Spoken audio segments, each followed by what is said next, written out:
Perjalanan karir Benyamin Sesko tidak dimulai dari mimpi menjadi pencetak gol. Justru sebaliknya, ia sempat berdiri di bawah mistar gawang. Sejak kecil, Sesko terinspirasi oleh ayahnya yang memiliki latar belakang sebagai penjaga gawang. Karena itulah, ia pernah mencoba mengikuti jejak sang ayah dengan bermain sebagai kiper. Di usia muda, ia mengenakan sarung tangan, belajar membaca arah bola, dan berlatih melakukan penyelamatan. Namun, seiring waktu, bakat alaminya justru terlihat ketika ia bermain lebih ke depan. Tubuhnya yang tinggi menjulang, kecepatan yang mengejutkan untuk ukuran fisiknya, serta naluri menyerang yang kuat membuat pelatihnya mulai memindahkannya ke posisi striker. Keputusan itu menjadi titik balik penting dalam hidupnya. Dari yang awalnya menjaga gawang, Sesko berubah menjadi sosok yang justru mengancam para penjaga gawang lawan. Perubahan posisi tersebut membawa dampak besar terhadap perkembangannya.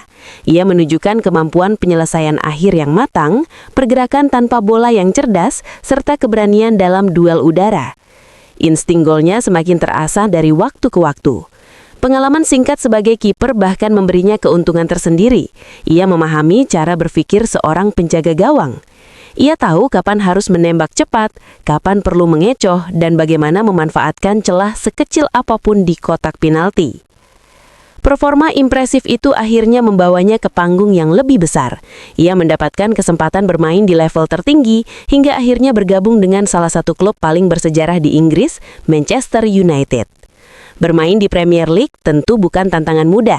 Liga ini dikenal dengan intensitas tinggi, fisik yang kuat, dan tekanan besar dari media maupun supporter.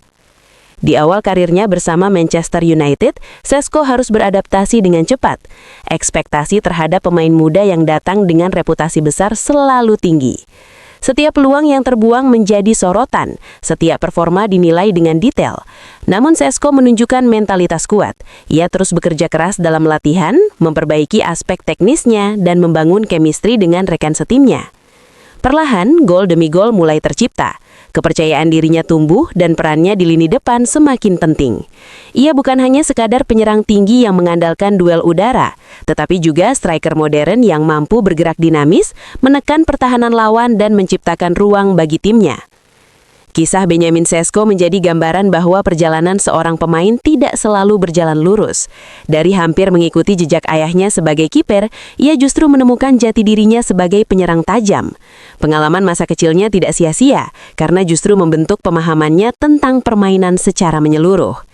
Kini, Sesko dikenal sebagai salah satu striker muda yang menjanjikan. Usianya masih muda dan potensinya masih sangat besar untuk berkembang.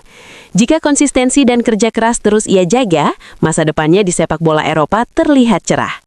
Perjalanan dari bawah mistar gawang hingga menjadi mesin gol di Manchester United membuktikan satu hal.